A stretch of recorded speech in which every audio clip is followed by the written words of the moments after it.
नमस्कार, मैं हूं प्रशांत द्विवेदी। S7 के संवाद कार्यक्रम में आपका बहुत बहुत स्वागत है। हम आपको बताएं कि हमारे साथ में इस समय आचार्य अनिरुद्ध जी जुड़ गए, जो कि सीधे वृंदावन से हमारे साथ में लाइव जुड़े हैं। आचार्य जी, बहुत बहुत स्वागत है आपका हमारे इस खास कार्यक्रम संवाद में। जी धन्यवाद। आचार्य जी, आपके बहुत सारे धन्यवाद। जी, आपने अवसर दिया। जी जी जी जी धन्यवाद। आपने अवसर दिया इस संवाद में जुड़ने का, और आपके माध्यम से वो समस्त भक्त भी देख पाएंगे जो जुड़े हुए चैनल से। जी जी जी आचार्य जी, मैं एक बात आपसे समझना चाहता हूँ कि जैसे पूरे देश में कोरोना वायरस आया, जाहिर सी बात है पूरा विश्व परेशान है इस बीमारी से, और अब इसकी कोई वैक्सीन नहीं बनी, जबकि भारत के प्रधानमंत्री लगातार लोगों से अपील कर रहे हैं, और जाहिर सी बात है कि पूरा देश लगा हुआ है। आप एक मुखिया के तौर पे हैं, बहुत सारे लोग आपसे जुड़े हैं, बहुत सारे फॉलोअर्स हैं आपके। कैसे आपने इस चुनौती का सामना किया और अपने फॉलोअर्स को, अपने भक्तों को कैसे आपने बताया कि क्या करें वो? ये तो वैश्विक महामारी है, और हमें लगता है कि बहुत जल्दी, देखिए जो जन्मा है उसकी मृत्यु तो निश्चित है। कोरोना भी यदि जन्म लिया है तो मरेगा जरूर, अर्थात हम सभी इस बीमारी से मुक्त होंगे जरूर। देर लग सकती है, बहुत जल्दी ही ठाकुर जी चाहेंगे, बिहारी जी चाहेंगे तो बहुत जल्दी ही हम सभी इससे मुक्त हो पाएंगे। जो अति है तो अंत तो होगा ही। अब कोरोना की अति हो चुकी है, त्राही त्राही कर रहे हैं लोग, तो अंत होने की स्थिति में है, और बहुत जल्दी कोई ना कोई चारा निकलेगा, मार्ग निकलेगा, और जिस रास्ते से हम सभी बहुत जल्दी इस कोरोना जैसी महामारी से हम मुक्त हो पाएंगे, अपने आप को बचा पाएंगे। जी जी जी जी तो आचार्य जी, मैं इस बात को समझना चाहता हूँ। मैंने आपसे कहा कि बहुत सारे भक्त हैं आपके, और जिस तरह से आपके कार्यक्रम चलते थे, हम लोग देखते थे, लाखों की संख्या में लोग उपस्थित होते हैं, आपको सुनना चाहते हैं। तो आपने जब देखा कि इस तरह से वैश्विक बीमारी आ रही है, और जाहिर सी बात है कि हम इसके लिए पहले तैयार नहीं थे, जिस तरह से 3 महीने का लॉकडाउन हुआ, जी जी क्या किया आपने? मतलब क्या सोचा? उन फॉलोअर्स के लिए क्या संदेश दिया आपने कि वो कैसे अपना रख रखाव करें, कैसे ध्यान दें? क्योंकि आपको बहुत लोग चाहते हैं, और जान आप अगर कोई बात कहेंगे तो दूर तक जरूर जाएगी। मैं समझना चाहता हूँ इस बात को। हम तो सबसे यही कहते हैं और कहते आए हैं इस लॉकडाउन में कि भगवान का चिंतन ना छोड़ें, क्योंकि रामचरितमानस के उत्तरकांड में गोस्वामी जी ने एक चौपाई लिखी है कि दैहिक दैविक भौतिक तापा, राम राज्य काहू नहीं व्यापा। अर्थात जो भगवान की शरण में है उनको कोई भी दुख, कभी भी कोई भी दुख व्याप नहीं सकता, चाहे दैहिक ताप हो जो शरीर से उत्पन्न होती हैं बीमारियां, चाहे दैविक ताप हो। ये जो महामारी है ये दैविक प्रकोप, दैविक ताप है, या तो कोई भौतिक बीमारियां हो, भौतिक प्रॉब्लम हो, किसी भी प्रकार की बीमारी हो, किसी भी प्रकार का संकट हो। अब आप देखिए, जब भगवान श्री कृष्ण ने गोवर्धन की पूजा स्टार्ट करी, जो वर्षों से नंद बाबा पूजा करते चले आए थे इंद्र की, उसे बंद कर दिया, तो इंद्र को बड़ा गुस्सा आया। इंद्र ने बादलों को आदेश दिया, जाओ पूरे ब्रजमंडल को डुबा दो। उसी क्षण क्या हुआ? मेघ आए और गरज गरज के ब्रजमंडल पे बरसने लगे, मूसलाधार मोटी मोटी धाराएं गिरने लगी। सारे ब्रजवासी दौड़े दौड़े कृष्ण की शरण में गए, हाहाकार मच गया। अब क्या करें? तब भगवान ने कहा चिंता ना करो। जब सारे ब्रजवासियों पर संकट आया, मूसलाधार पानी बरसा, तो क्या हुआ? सारे ब्रजवासी दौड़े दौड़े भगवान की शरण में गए। भगवान ने एक उंगली से गोवर्धन उठा करके समस्त ब्रजवासियों की रक्षा की। उसी प्रकार हम सभी लोग यदि भगवान की शरण में जाएं तो विश्वास है कि बहुत जल्दी ही हमारी भगवान सुनेंगे। समस्याएं तो होती हैं, पर हमें शरण में जाना पड़ता है। ब्रजवासी शरण में नहीं गए तब तक भगवान ने गोवर्धन नहीं उठाया, पर जैसे ही शरण में गए भगवान ने गोवर्धन उठा के रक्षा कर दी। और अब मुझे विश्वास है कि अब तो राम मंदिर की भी नींव रखी जा चुकी है, तो अब राम की कृपा तो होनी ही है और कृष्ण की कृपा होनी ही है, और जल्दी से हम पूरे भारतवासी, पूरे विश्व के लोग इस महामारी से जल्दी से उबर जाएंगे और पराजित कर देंगे इस कोरोना को। जी अच्छा आचार्य जी, आपने राम मंदिर की बात कही और 7 न्यूज़ चैनल ने लगातार जिस दिन राम मंदिर के भूमि पूजन हो रहा था, भारत के प्रधानमंत्री वहां पे पहुंचे थे कि अलौकिक दृश्य दिखाई पड़ा था, उत्तर प्रदेश के मुख्यमंत्री भी पहुंचे थे और हम लोग खुली आंखों से देख रहे थे किस तरह से सपना पूरा हो रहा है, वर्षों साल पुराना सपना। एक तरह से उसको आप देखिए तो वो अलौकिक दृश्य दिखाई पड़ रहा था, पूरे अयोध्या को जिस तरह सजाया गया था वो लग रहा था कि कोई हम खुली आंखों से सपना देख रहे हैं जो पूरा हो रहा है। कैसे देखते हैं गुरु जी आप इस अयोध्या का जो भूमि पूजन हुआ, इसको कैसे देखा आपने? क्योंकि आपकी भी पुरानी यादें जुड़ी होगी, आप भी अध्यात्म से जुड़े हुए हैं, आपके बहुत सारे लोग हैं जो आपको सुनते हैं, आपने कैसे देखा गुरु जी इसको बताइए हमें। देखिए, राम मंदिर हम सबकी वो श्रद्धा है जिस सपने को देखने के लिए 500 वर्ष 1660 में सबसे पहले ये कार्य राम मंदिर को तोड़कर मस्जिद का निर्माण किया गया था जी। और जैसा कि आप जानते हैं कि लगभग 102 वर्ष तक फैजाबाद हाई कोर्ट में राम मंदिर का केस चला जी। उसके बाद 23 वर्षों तक हाई कोर्ट में केस रहा, उसके बाद 9 वर्षों तक सुप्रीम कोर्ट में केस रहा। इस प्रकार टोटल ये सारे वर्षों को जोड़ा जाए और पुरानी यादों को, जब राम मंदिर जब से गिरा है, जब से आक्रांताओं ने गिराया है, तब से लेके जोड़ा जाए तो लगभग 500 वर्ष हो चुके हैं सबको जोड़कर। जी, जी, जी। 500 वर्षों से हमारे कितने पूर्वज इसके लिए सपना, मुझे याद है कि जब हम छोटे थे तो हमारे गांव में एक बुजुर्ग रहा करते थे, उन्होंने कहा था कि अयोध्या में तब जाऊंगा जब राम मंदिर बनेगा। परंतु वो ये स्वप्न देखते देखते अब इस दुनिया में नहीं रहे। हम बड़े सौभाग्यशाली, बड़े किस्मत वाले हैं कि हमारी इन आंखों ने राम मंदिर की उस नींव को देखा, जो नींव की ईंट रखी गई और मंदिर बनेगा। तब तक ये आंखें रहीं तो हम देख पाएंगे कि रामलला हमारे सामने होंगे। और राम मंदिर के लिए एक आवश्यकता थी, राम राज्य तब आएगा जब राम मंदिर का निर्माण होगा। राम हम सबकी आस्थाओं का विषय है। पूरा भारत सारे चैनल राममय हो गए राम मंदिर के दिन। जिस दिन राम मंदिर का ये नींव रखी गई प्रधानमंत्री जी के द्वारा, पूरा राममय वातावरण हो गया। घर घर राम धुन सुनाई पड़ने लगी, सारे लोग मंदिरों में जाकर राम जी को प्रणाम करने लग गए। कितना सुंदर वातावरण था। हमारे ऊपर कितनी बड़ी मुसीबत, एक तो कोरोना है, पर इस कोरोना जैसी मुसीबत में भी जब राम के बारे में सुना कि नींव रखी जा रही है तो सारे लोग वो दुख भूल गए और राम की खुशी में, अर्थात अपना दुख भूलकर राम की खुशी में हम सब आनंदित हो गए। कितना बड़ा भाव है लोगों का, कितनी श्रद्धाएं लोगों की राम जी से जुड़ी हैं। और यही श्रद्धा हम सबको, हम सभी को विश्व गुरु बनाती है। हम सबकी आस्था, हम सबकी श्रद्धा, हम सबका ये सुंदर सा चरित्र जो हमारे भारत ने चरित्र का निर्माण किया है, पूरी दुनिया को मैसेज दिया है। राम का चरित्र पूरी दुनिया में गाया, पढ़ा, सुना, समझा जाता है। चरित्र के लिए राम जैसी मर्यादा कहाँ होगी। तो राम को चरित्र के लिए याद किया जाता है, राम को आज्ञा के लिए याद किया जाता है। एक सज्जन ने हमसे पूछ लिया कि महाराज जी आप राम को भगवान क्यों मानते हैं? आखिर राम में ऐसा क्या है? क्योंकि बहुत सारे बुद्धिजीवी ऐसे हैं जो राम के बारे में कहते हैं ये महापुरुष है, ये भगवान नहीं है। बहुत सारे लोग ऐसा कहते हैं।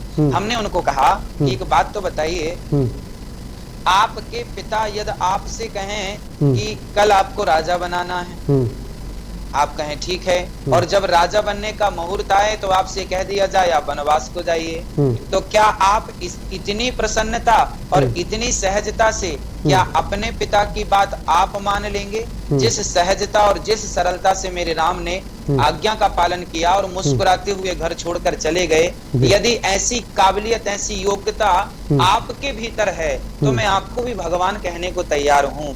जितनी बड़ी मर्यादा का पालन राघव ने किया है, जिस मर्यादा का पालन करके हमें संदेश दिया है, अद्वितीय है, उसका कोई तोड़ नहीं, कोई विकल्प नहीं है। उस मर्यादा के सामने किसकी मर्यादा का नाम दें? सूर्य के तेज के सामने दूसरा कौन सा तेज होगा? ऐसे राम की मर्यादा के सामने भला दूसरी कौन सी मर्यादा होगी?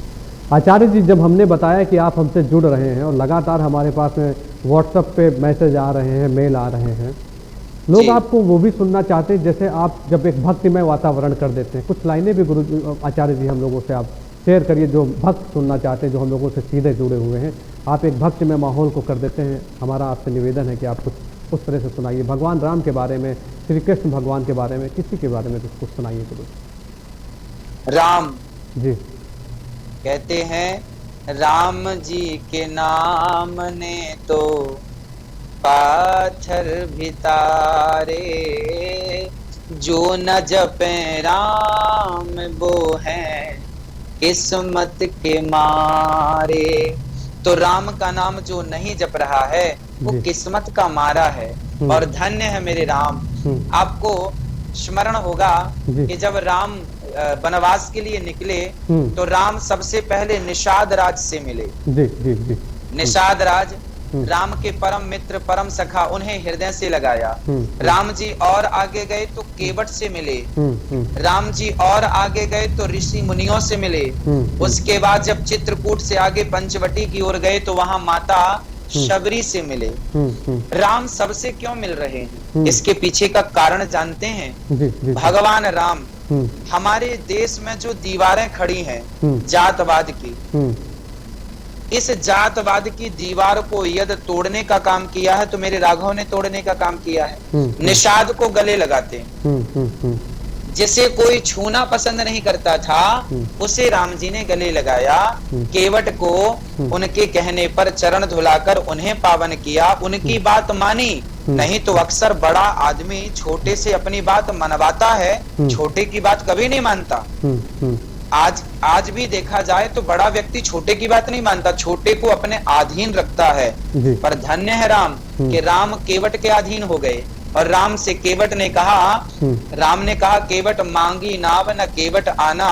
तो केवट बोला, कहीं तुम्हार मर्म में जाना, मैं आपके मर्म को जानता हूँ। आपके चरणों की रज को स्पर्श करके पत्थर नारी बन गई। कहीं आपके चरणों की धूल मेरे नाव को स्पर्श करके कहीं नाव को नारी ना बना दे। और मेरी नाव नारी बन गई तो क्या होगा? मेरी घरवाली डांटेगी, मैं तो थी दूसरी कहां से आ गई। तो कहीं घर में झगड़ा खड़ा ना हो जाए, इसलिए आप पहले चरणों को धुला लीजिए। राम ने कहा ठीक है, आप कहते हैं तो केवट राम रजाय सुपावा, पानी कठबता भरी ले आवा। केवट लाया और चरण घिस घिस के धुलता है। धन्य है वो राम जो कोई जात, कोई ऊंच नहीं, कोई नीच नहीं। माता शबरी, उनके रामचरितमानस में लिखा है कि जिस आश्रम में शबरी रहती थी वहां वो मतंग जी का आश्रम था। मतंग ऋषि शबरी को अपनी बिटिया मानते थे, पर उस आश्रम में जो और संत रहते थे ना, वो शबरी को स्पर्श नहीं करते थे, क्योंकि उसे नीच मान करके उसके हाथ का पानी भी लेना स्वीकार नहीं करते थे। उन्हें शायद अहंकार रहा होगा अपनी जात का, अपने भजन का, अपनी भक्ति का। पर जब राम शबरी से मिलने गए तो ऋषि मुनियों को लगा कि राम पहले हमारी कुटिया पे आएंगे, क्योंकि हम तो बड़े भगत हैं राम जी के। तो राम जी ने उन भक्तों का, उन ऋषि मुनियों का अहंकार नष्ट करते हुए कहा कि पहले मुझे माता शबरी के घर जाना है। जिसे तुम दुत्कारते रहे, जिसे तुम नीच कहते रहे, मैं उस माँ से पहले जाकर मिलूंगा। और राम गए और शबरी माँ से मिले और बेरों को खा करके अपना प्रेम जाहिर किया, माता शबरी की सदगति की। अर्थात राम ये मैसेज देना चाहते थे हम लोगों को, क्योंकि हम लोग राम भूतो भविष्यति, राम कल को जानते थे, राम आज क्या होने वाला है ये सब राम जानते थे, क्योंकि वो भगवान है।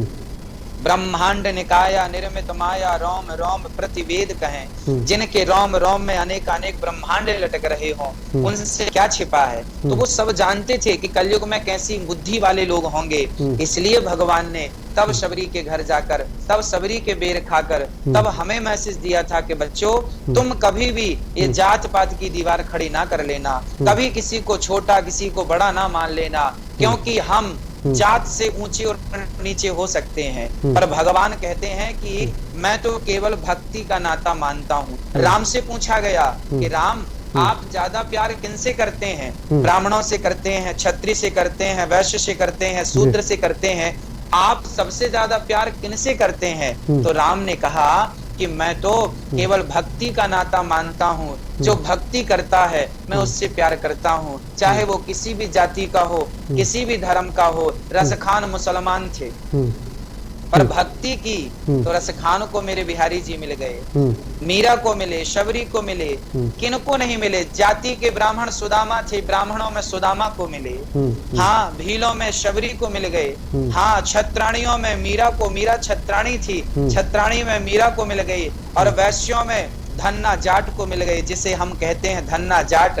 तो चारों वर्णों में भगवान ने सबको दर्शन दिया। अर्थात अब केवल हिंदू नहीं, रसखान तो मुसलमान थे और भारत के भी नहीं थे, भारत के बाहर के थे। मतलब भगवान कहते हैं कि राम ही केवल प्रेम प्यारा, जान ले जो जान निहारा। जहाँ प्रेम है बस वहाँ मैं हूँ। वो कोई भी जाति, मतलब जात पात धर्म मजहब से ऊपर भगवान की कृपा है।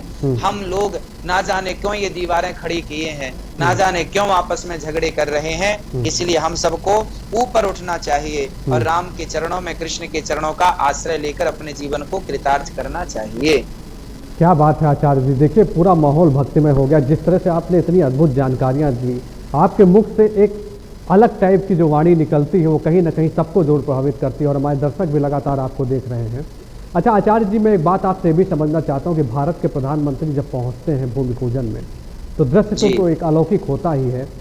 वो मंच पर से कहते हैं, भारत का कोई पहला प्रधानमंत्री है जो पहुँचता है इस तरह के कार्यक्रम में शिरकत करता है, और जाहिर सी बात है कि बहुत पुराना सपना पूरा होता है। जब वो मंच पे पहुँचते हैं तो वो कहते हैं कि रामलला टेंट और तंबू में नहीं रहेंगे, एक भव्य मंदिर अब बनाया जाएगा। जब ये बात आती है कि भव्य मंदिर बनाया जाएगा तो जो बरसों पुराना सपना है वो कहीं ना कहीं सही होता दिखाई पड़ता है। उस समय जब आपने ये लाइनें सुनी तो क्या आपको लगा, क्या विचार आए आपके मन में? ये तो कृपा है राघव की, रामलला की, कि उन्होंने प्रधानमंत्री श्री नरेंद्र मोदी जी को चुना। और मुझे लगता है कि अभी तक सबने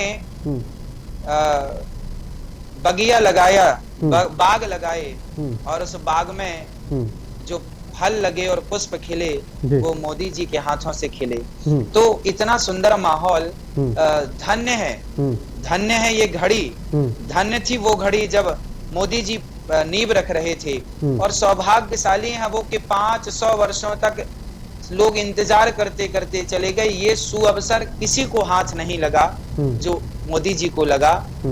तो ये तो सराहनीय है कि यशस्वी प्रधानमंत्री जी के माध्यम से ये शुभ कार्य हुआ और ये देश के लिए बड़ा गौरव है। और चूंकि प्रधानमंत्री हमारे जो हैं वो वास्तविक में आध्यात्म है, उनके भीतर आध्यात्मिकता है। वो तीर्थों में जाते हैं, भगवान से जुड़े हैं, भगवान की भक्ति करते हैं, नवरात्रि में व्रत भी करते हैं। तो शायद भगवान ने उन्हीं को चुना, क्योंकि जिनके हृदय में भक्ति है परमात्मा उन्हीं को किसी शुभ कार्य के लिए नियुक्त करता है। शायद प्रधानमंत्री भी उन्हें भगवान ने इसी अवसर के लिए बनाया हो कि आपको प्रधानमंत्री बनकर, कितनी सरकारें थी, कितना पावर था लोगों के पास, परंतु डिसीजन तब तो नहीं था जब दूसरी सरकारें थी।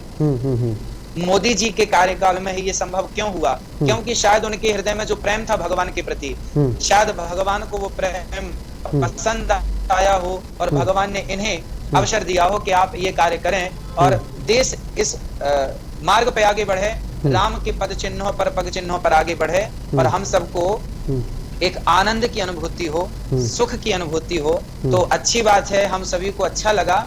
और एक दृष्टि तो बनती है जब हम देखते हैं कि एक छोटी छोटी बातों को लोग नोटिस करते हैं कि ये क्या बोल रहे हैं, वहां पर क्या कर रहे हैं, इनका भाव क्या है, इनकी श्रद्धा क्या है। कई बार दिखने से, देखने से ही खग जाने खग ही की भाषा, मतलब सब समझ में आता है कि भगवान स्वयं जो कराते हैं, जिससे कराते हैं, काम तो भगवान ही कराते हैं, पर वो किसी को निमित्त बना देते हैं और इन्हें निमित्त बनाकर ये कार्य किया है। वाकई सराहनीय है, क्योंकि श्रद्धावान लभते ज्ञानम, जिनके भीतर श्रद्धा है वो आगे बढ़ेंगे, वो कोई भी हो। तो मैं धन्यवाद देता हूँ देश के प्रधानमंत्री जी को कि आपने ये देश को ये तोहफा दिया, ये खुशियां दी। बहुत बहुत धन्यवाद देता हूँ जी। अच्छा आचार्य जी, आप वृंदावन में इस समय विराजित हैं, विराजमान हैं वृंदावन में। जी जी, बिहारी जी के भक्त हैं आप। मैं कुछ सुनना चाहता हूँ आपसे। मेरे जो जितने भी दर्शक हैं लगातार वो इस बात को कह रहे हैं, क्योंकि आप ऐसी जगह पे हैं जहाँ पे एक अलौकिक, वहाँ का भी एक नज़ारा होता। जब भी आप वहाँ पहुँच जाइए तो सब कुछ भूल के आप लगता है कि प्रभु की शरण में आ गए हैं। और बिहारी जी का नाम लीजिए आप और वहाँ पे उनकी शरण में बैठिए सब कुछ भूल के।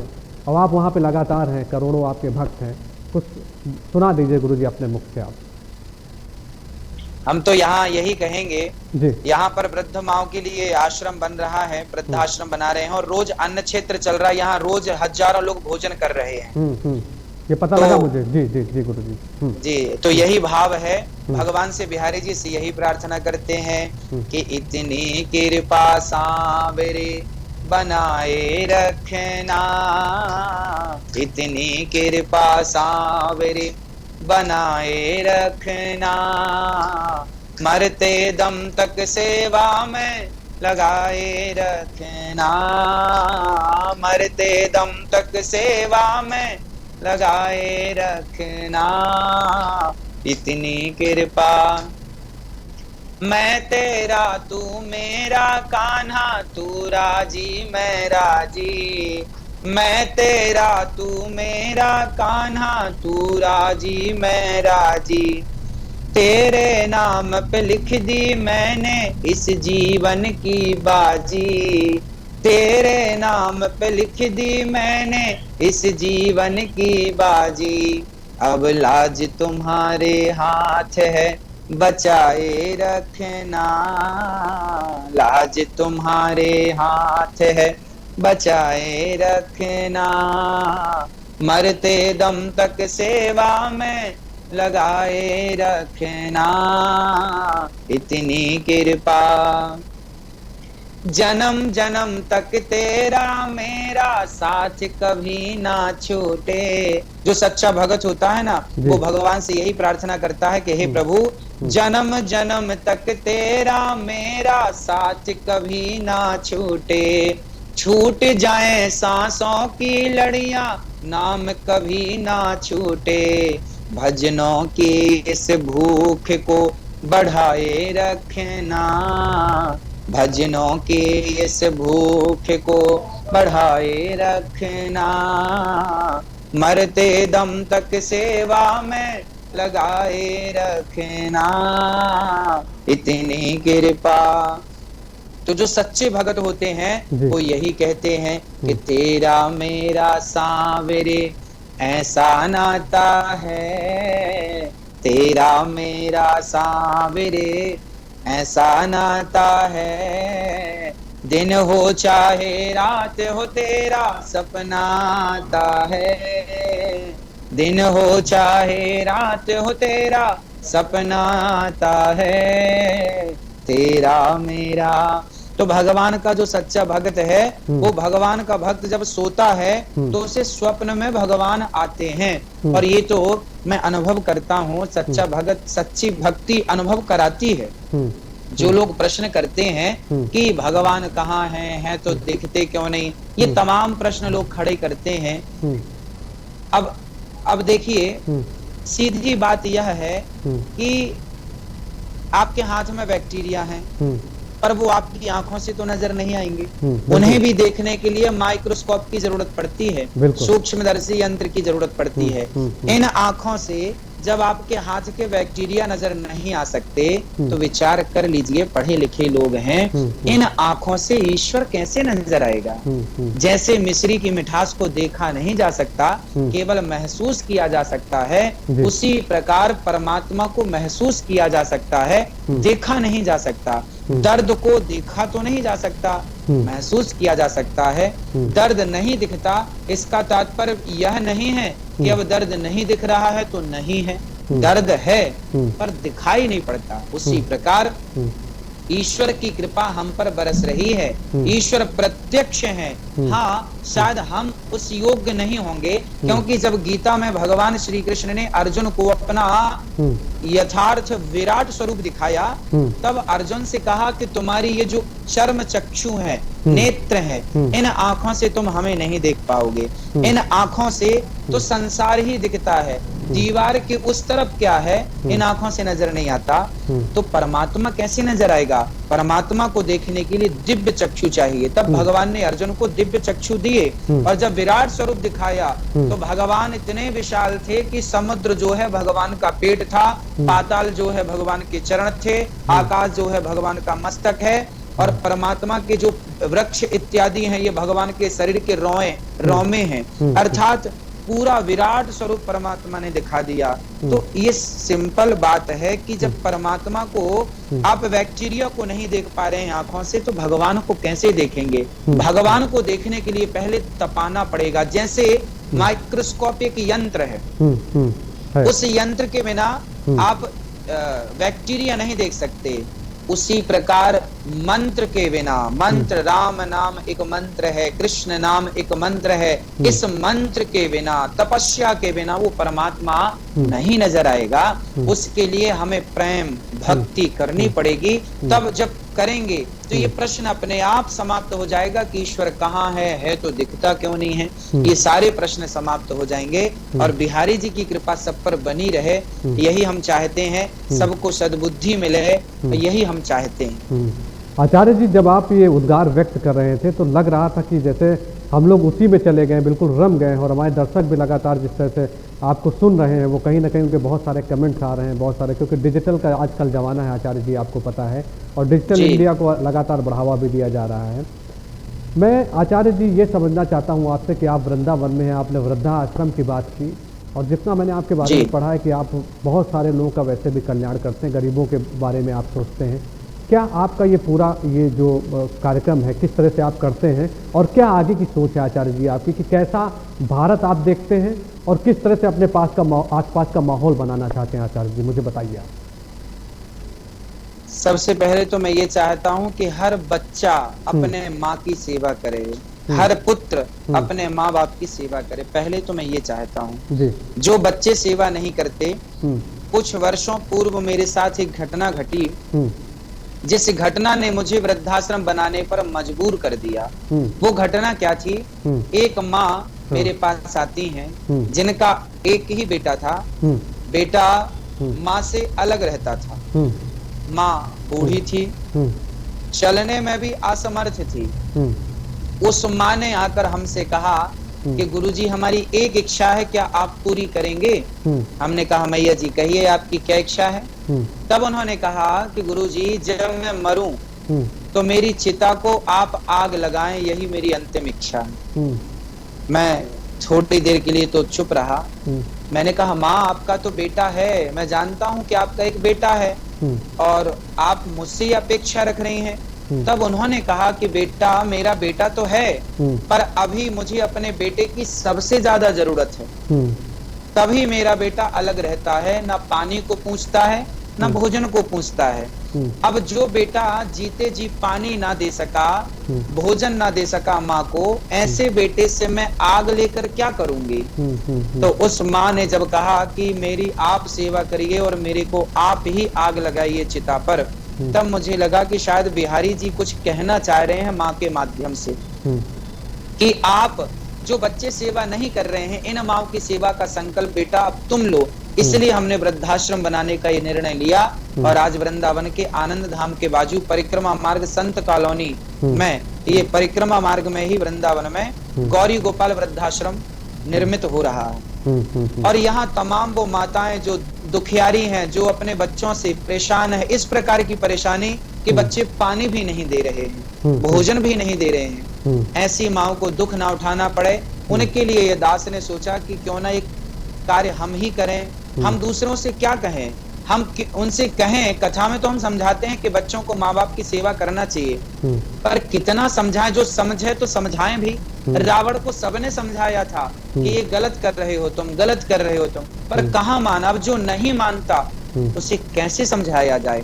फिर हम समझाना छोड़कर हमने समझना स्टार्ट किया और यही समझा कि हम खुद इनकी सेवा करें, इन्हें इनके बच्चों के भरोसे ना छोड़ें। तो वृद्धाश्रम का निर्माण शुरू हुआ। फिर भाव आया कि यहाँ पर रोज वृंदावन में हजारों लोग ऐसे हैं जो यहाँ परिक्रमा में रहते हैं, इनके खाने का कोई अवसर नहीं है। तब विचार हुआ कि क्यों ना अन्न क्षेत्र चलाया जाए। तो अभी रोज ठाकुर जी की कृपा से रोज लगभग 1000 लोग रोज प्रसाद भरपेट पा रहे हैं रोज, और कंटिन्यू पाएंगे, इसको जीवन भर चालू रखना है।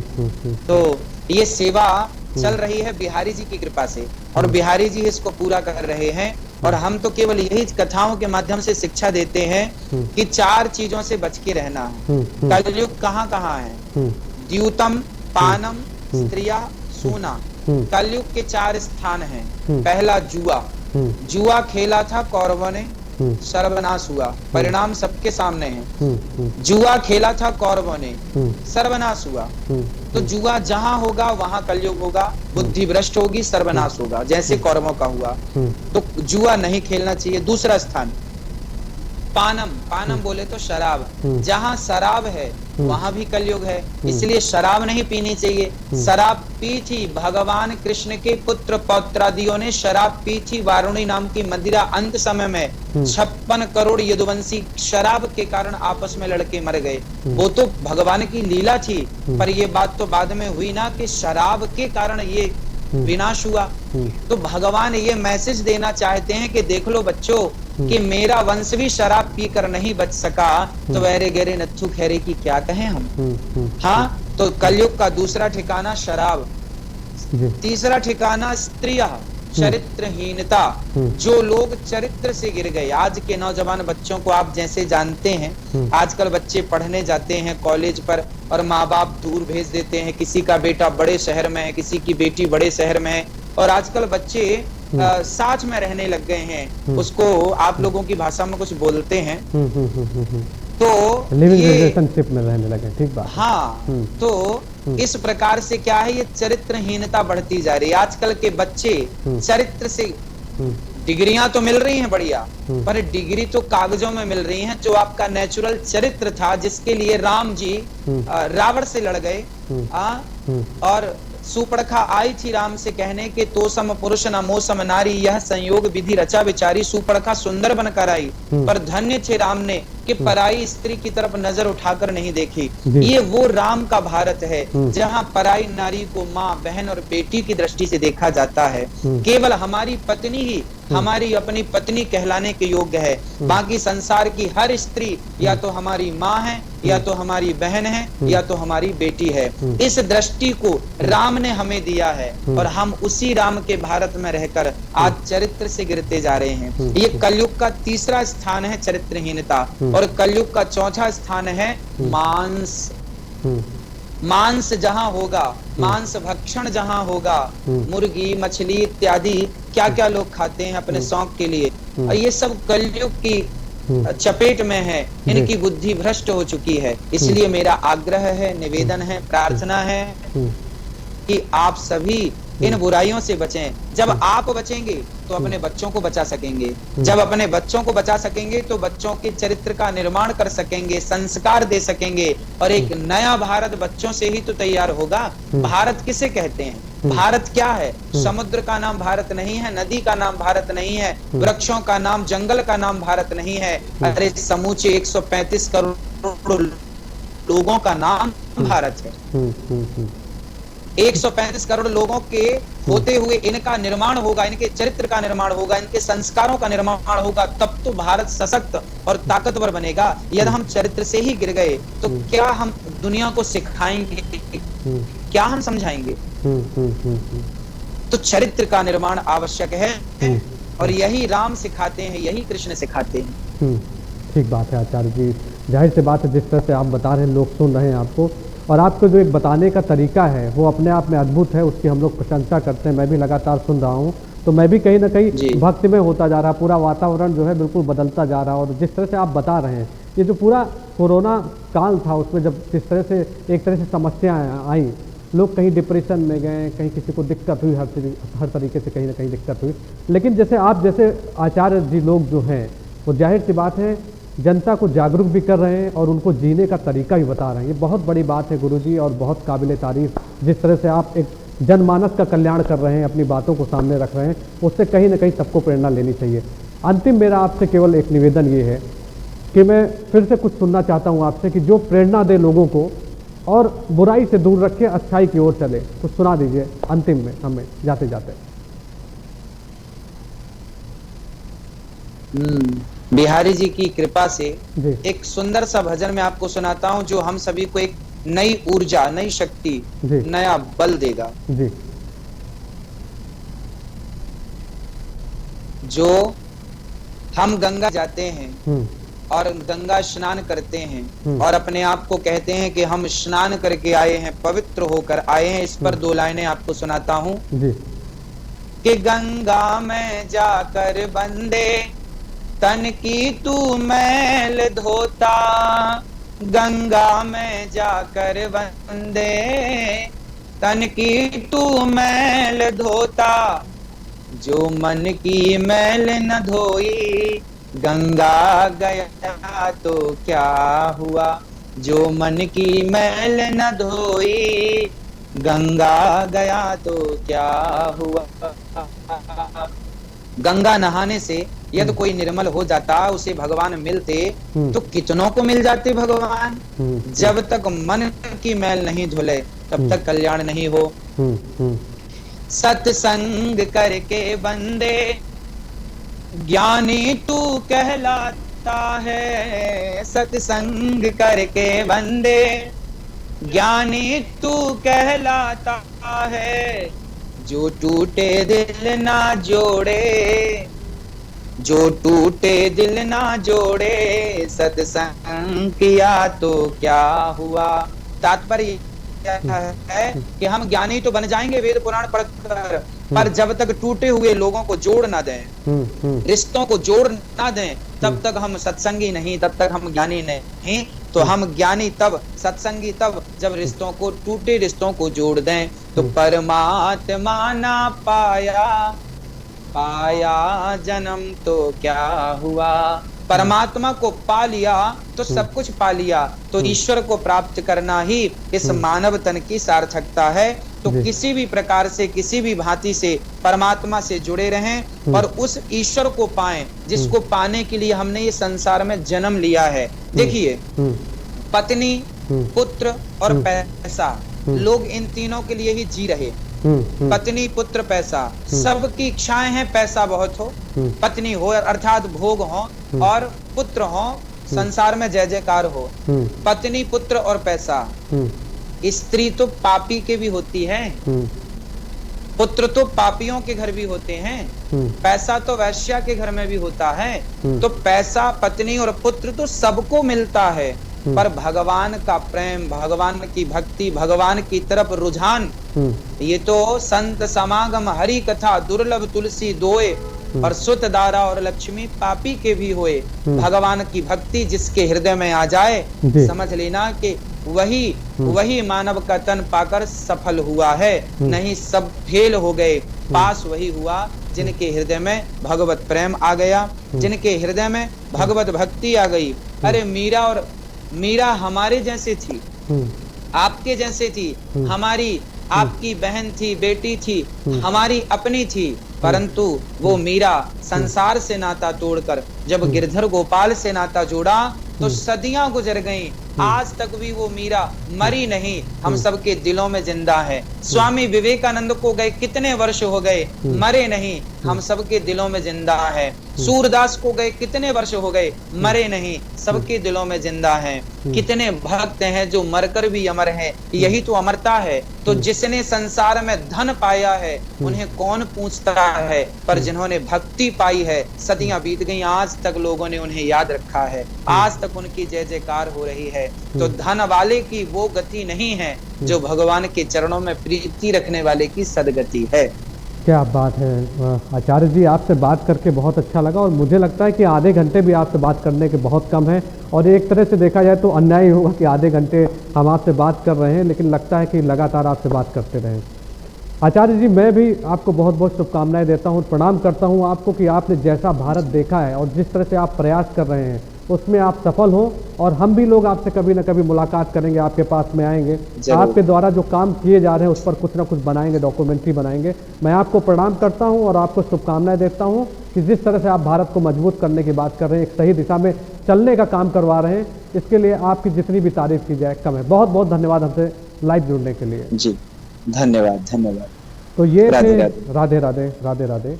तो ये थे आचार्य अनिरुद्ध जो सीधे हमारे साथ में वृंदावन से लाइव जुड़े थे। उन्होंने जिस तरह से हमें बताया, एक पूरा माहौल भक्तिमय हो गया, और हम लोग भी एक तरह से सही दिशा में चलने की बात करते हैं। आचार्य जी जिस तरह से प्रयास कर रहे हैं वो अपने आप में काबिल तारीफ है। वृद्धाश्रम बनवा रहे हैं, गरीबों की कल्याण की बात कर रहे हैं और सही दिशा में चलने की बात कर रहे हैं। संवाद में फिर होगी आपसे मुलाकात। इससे पहले आप सुरक्षित रहिए, मास्क लगाइए, बाजारों में कम जाइए और S7 के सभी डिजिटल प्लेटफॉर्म को लाइक करिए। नमस्कार।